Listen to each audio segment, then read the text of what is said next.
We have something called Kikuyu privilege, because if you check what is happening online, there's actually a discussion about Kikuyu privilege.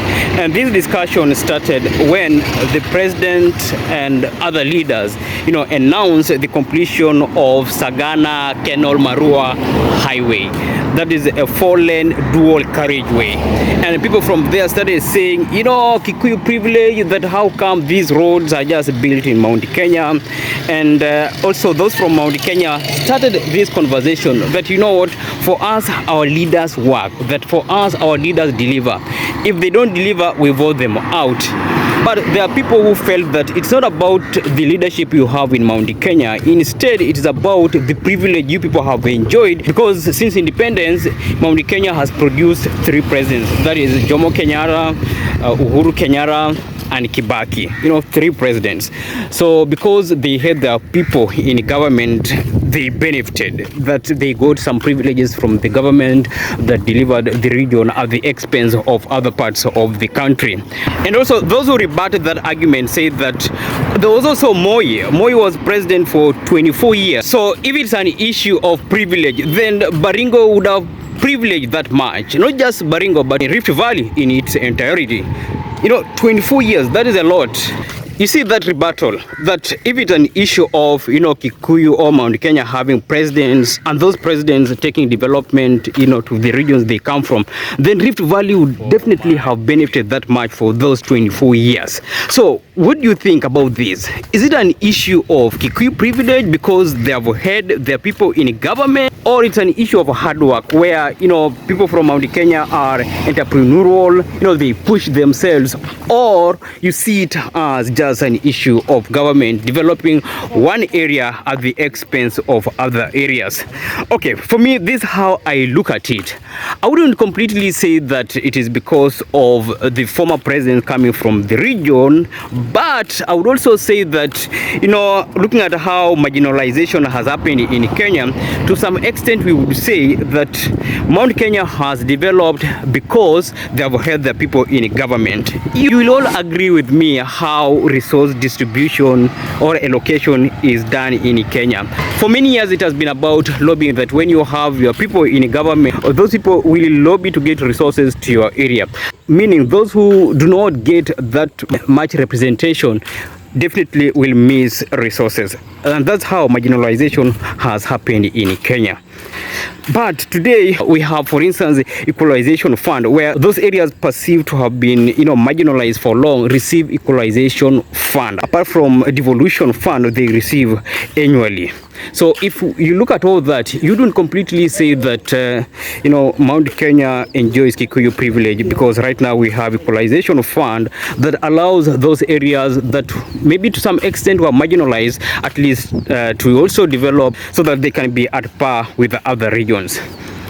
But also, when you look at the area in terms of economy, like what economic activity Mount Kenya gets into, you realize that Mount Kenya is agriculturally driven. So if Mount Kenya is agriculturally driven, it means this area is in a position to create wealth, and an area that is economically, engaged. Then as government, what do you have to do? You have to push resources to that area so that people are able to access markets, so that people are able to transport what they produce to the market. So when you look at it from that perspective, then you would realize that Mount Kenya hasn't just benefited. Instead, what the government has done is to invest in road infrastructure in the area so that the economy of Mount Kenya can thrive, and eventually the economy of Kenya can thrive. Because when one region develops, definitely other regions will also develop.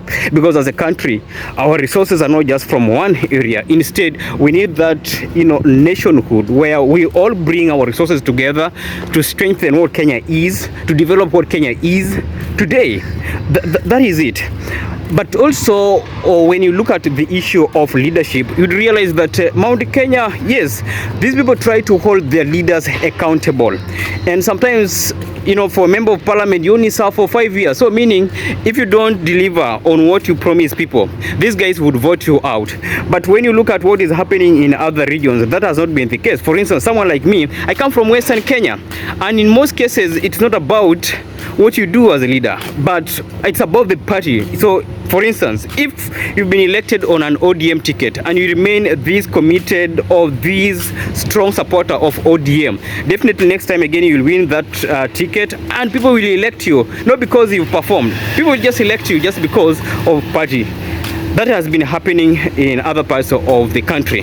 I also feel that Mount Kenya's closeness or proximity to Nairobi makes it easier for government to develop Mount Kenya. Now, connect the economic activity in the region and its proximity to Nairobi. From there, you understand that it becomes necessary for government to direct resources to that region so that people are in a position to transport their produce to Nairobi for export. Now, let's look at Thika Super Highway. When Thika Super Highway was constructed, it wasn't just built for Mount Kenya. It was built, to open up Nairobi, to decongest Nairobi, and also make sure that as a country we're able to grow economically. So when you look at it that way, you'd realize that it's not just an issue of Kikuyu privilege, but it's also an issue of, Mount Kenya being close to Nairobi. But someone would again ask, okay, we also have Kajiado, especially Rongai. How come we don't have such kind of infrastructure, going to Kajiado, specifically Rongai? We can't have much of that, because ask yourself a simple question. What is happening in Ongata Rongai? Is there any agricultural activity in that area? No. So why should you build mega projects like dual carriageway and all that, a 4-lane dual carriageway, when we don't have such kind of serious economic activity in the area?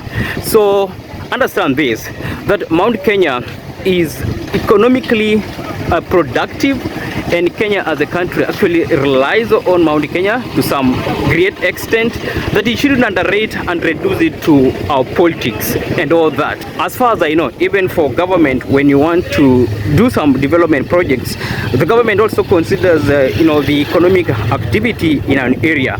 If the government understands that there is some serious economic activity in that area, then the government will be in a position to direct resources there so that that area is opened, and that would allow the economy of that area to boom. And eventually what also happens is that as a country we benefit, because that's how you grow an economy. You don't have to isolate an area that is economically active or productive just because it doesn't align with you politically. Instead, you direct resources to that area so that that area can benefit the country. So I really doubt if we have Kikuyu privilege, and if that privilege is there, it can't be that much. So entirely the point is this: if every region in this country can get economically productive and people focus on the economic activities that can create wealth for this country, definitely the government will direct resources to those areas. But if some regions don't focus so much on economic activities that can build Kenya, develop Kenya, then it will not make sense to demand that the government does mega projects when economically you are not productive. That is it. So I insist, there's no Kikuyu privilege. If it is, then it's not that big.